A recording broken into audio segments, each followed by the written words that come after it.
बिस्मिल्लाहिर्रहमानिर्रहीम। आज हफ्ते का रोज़ है 15 जून 2024। आज सबसे बड़ी ख़बर, हज अकबर अदा किया जा रहा है। मीना में रूह परवर मनाज़र हैं।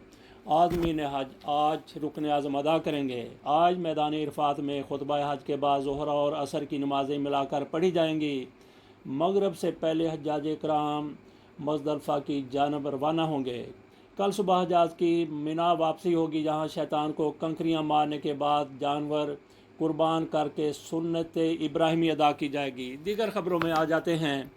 इमरान रियाज खान और अहमद फरहाद को रिहा कर दिया गया है। इमरान रियाज खान पर जो केस बनाया गया था, बहरहाल इमरान रियाज खान को हज से जाने से रोकना था, उसमें हुकूमत कामयाब रही। पहले अमानत में ख़यानत का केस था, उसमें ज़मानत हुई तो कार सरकार में मुदाखलत पर इमरान रियाज खान को फिर गिरफ़्तार कर लिया गया। उनकी इस केस में भी ज़मानत हो गई, कल उनको रिहा कर दिया गया। इसके साथ साथ अहमद फरहाद, उनको भी रिहा किया गया है। आज़ाद कश्मीर कोर्ट की तरफ से कहा गया कि आप शायरी करें, सियासत ना करें। बहरहाल उनको रिहा कर दिया गया। इमरान रियाज खान रिहा हुए, अहमद फरहाद रिहा हुए।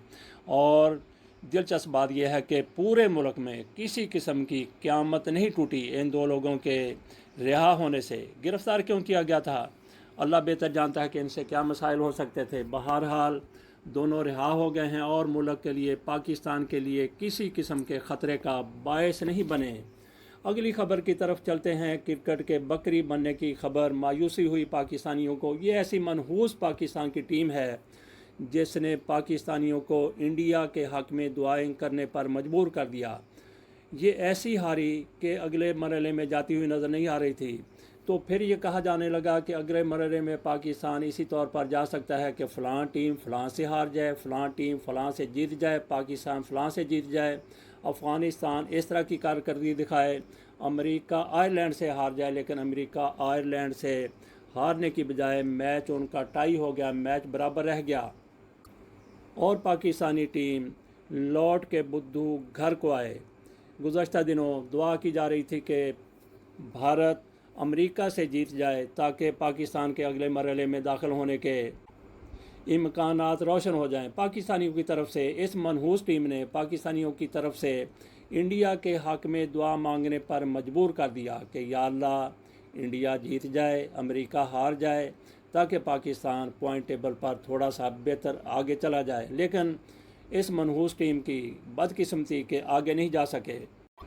अब लौट के बुद्धू घर आएंगे तो फिर लितर पौला तो इनका होना ही है। शहबाज शरीफ हुकूमत की तरफ से एक अच्छा इकदाम यह किया गया है कि पेट्रोल की कीमत में 10.20 रुपये कमी की गई है। डीज़ल की कीमत में 2.33 रुपये कमी की गई है। इससे बहरहाल आवाम को एक रिलीफ मिलेगा। लेकिन इसके साथ ही एक और मनहूस खबर भी सुन लीजिए कि नेपरा ने बिजली के बुनियादी टैरिफ में 5.72 रुपये यूनिट इजाफे की मंजूरी दे दी। एक तरफ पेट्रोल की कीमतों में आवाम को रिलीफ दिया जा रहा है और दूसरी तरफ आवाम का अरसा हयात तंग करने के लिए बिजली की कीमत में हर महीने, बल्कि कई मरतबा तो महीने में 2 दफ़ा भी इजाफा कर दिया जाता है। और फ्यूल एडजस्टमेंट, ये ना जाने क्या चीज़ है, किस बला का नाम है, वो हर महीने कम अज़ कम एक मरतबा तो आवाम पर ज़रूर नाजिल होती है। आज की हुकूमत की तरह ये भी मनहूस है, फ्यूल एडजस्टमेंट जिसको कहते हैं। बहरहाल हुकूमत की तरफ से एक अच्छा इकदाम किया गया, उसकी थोड़ी सी एप्रीसिएशन हो जानी चाहिए। लेकिन इसके साथ साथ ये हुकूमत, अगर पेट्रोल की कीमतों में कमी की गई है तो फिर इसके मुताबिक किराए भी कम होने चाहिए, महंगाई पर भी कुछ न कुछ असर होना चाहिए। इस तरफ हुकूमत की शायद इतनी ज़्यादा तवज्जो नहीं है। बस पेट्रोल की कीमत कम कर दी और फिर हाथ पे हाथ धर के बैठ गया कि अवाम अब सड़कों पर हमारे लिए नारे लगाते हुए निकल आएंगे। लेकिन अवाम को रिलीफ मिलेगा तो ही इनके हक़ में नारे बुलंद होंगे। पेट्रोल लेके आए 150 रुपये, जिस तरह से इमरान खान छोड़ गए थे, तो फिर देखें लोग किस तरह से आपको अप्रिशिएट करते हैं। काजी फ़ाइसा साहब की तरफ से कहा गया है कि गाली गलौज कल्चर अब ख़त्म तो नहीं, कम ज़रूर हो सकता है। तो काजी फ़ाइसा साहब से ये कहने की ज़रूरत है कि काजी फ़ाइसा साहब, आप अपना काम करते जाएं, फिर देखें कि इंसाफ के तकाज़े पूरे होंगे तो पाकिस्तान में क्या से क्या नहीं हो जाएगा। हर नामुमकिन मुमकिन हो सकता है।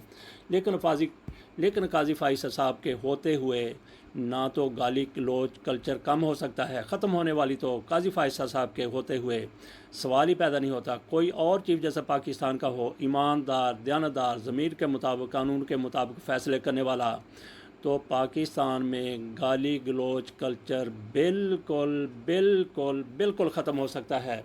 نہ صرف گالی گلوچ کلچر ختم ہو سکتا ہے بلکہ پاکستان ترقی اور خوشحالی کی بلندیوں پر پہنچ سکتا ہے۔ پاکستان میں اداروں کی مداخلت ختم ہو سکتی ہے، کرپشن کا خاتمہ ہو سکتا ہے، پاکستان میں خوشحالی کے در کھل سکتے ہیں، صرف اگر ہماری عدلیہ درست ہو جائے، کیونکہ عدلیہ کے کیے گئے فیصلے بہت زیادہ اہمیت کے حامل ہوتے ہیں۔ عدلیہ کے فیصلوں کی وجہ سے آپ پاکستان میں ماشاء اللہ کی کہیں سوچ دکھائی نہیں دے گئی، کہیں سوچ دکھائی نہیں دے رہی۔